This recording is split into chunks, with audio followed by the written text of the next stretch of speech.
असां हाजियुनि जो वॾो इज़त आहे। अच्छा हो वॾो वॾो इज़त आहे किथे मुल्क में या हिते? मुल्क में, हिते न। त पहिरें चकर वियुसि मां पंहिंजो ॿुधायां थो हा हिस्ट्री। ऐं पहिरें चकर छुटी वियुसि मूंखे 3000 मिलिया पैसा वारा, 500 या 1000 हज़ार जा 500 जा 2-2 हज़ार वारा मिलिया पहिरें चकर। वॾो इज़त ॾिनो। ॿिए चकर वियुसि खुटी पिया 16-17 पहिरियां घणा ॾिनो? 30 ॼणा ॾिनो। ॻोठ वारा माइट सभिनि तो कयो था हाजी साहब आयो, हाजी साहब इस्तेमाल कयो तुंहिंजो इस्तक़बाल कयो। ॿिए चकर वियुसि 15-16 14 ग्राहक खुटी पियो। उहे काफ़ी विया हूंदा निकिरी ॿाहिरि काॾे? न बसि वैल्यू लॻे थो वैल्यू घटि।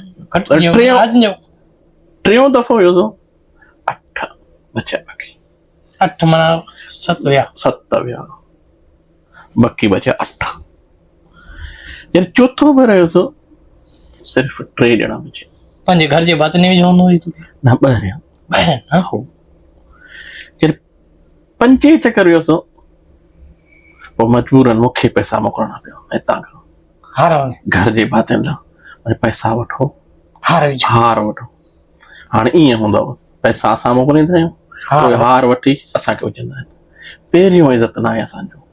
हा उहो इन करे न आहे त काफ़ी माण्हू वरी हिते आया आहिनि धिका खाई विया आहिनि त हाजियुनि जी हालत ॾिसी विया आहिनि। इन करे तव्हांजी माना अलाह खे ख़बर आहे। बाक़ी ॾाढो माना इहे 30 हार मां माना अचां त अखियुनि में ॻोढ़ा था अची वञनि। रोअण थो माना दर्द थो वञे माना यादगियूं थो अची थी वञनि माना मां हिकु वार हितां पैसा ॿिए वार छुटी थी वियुसि न पैसा घटि खणी मां माना अंदाज़ 30 हार पवंदा 2-2 हज़ार 60,000 ठही पवंदा माना उते मिलिया ई 15 हार उहे 500 वारा। केॾो मन नुक़सान मुंहिंजो थी वियो। वॾो नुक़सान माना तोखे माना घाटे इन चक्कर माना तोखे 3 चक्कर में माना तोखे वॾो घाटे वॾो घाटे। हींअर बसि हर चक्कर असां हितां पैसा मोकिलींदा आहियूं, किरायो गाॾी जो ख़र्च टोटल असां ॻणे पंहिंजा हिसाब वठंदा आहिनि। केॾो ॾिस असां दर्द ज़ुल्म आहे हुते तव्हां वञो था तव्हांजी इज़त हाणे थियनि थी न उहे जेके पहिरीं वारी इज़त न आहे। असांखे पैसा चांहि जी सलाह कंदो आहे जे पहिरियां कंदा हुआ तव्हांखे पहिरियां सुठी इज़त कंदा हुआ तव्हांजी न।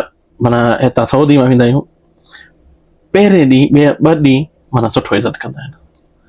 माना चांहि जो सलाह हणंदा पीआरींदा न हणंदा चांहि पीअंदे बिल असांखे ॾियण उहो न ॾींदा।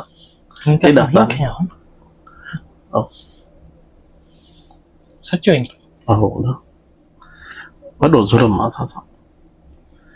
वरी घर जा भाती दावत कंदा पैसा ॾेई गोश्त वठी था अचो मुर्गी बाबा दावत छो था कयो? न कयो बटाटा तरे खारायो बटाटा तरे खाओ न दावत कंदा भाई असांजा अज़ीज़ बाबा भाई पैसा कोन्हे।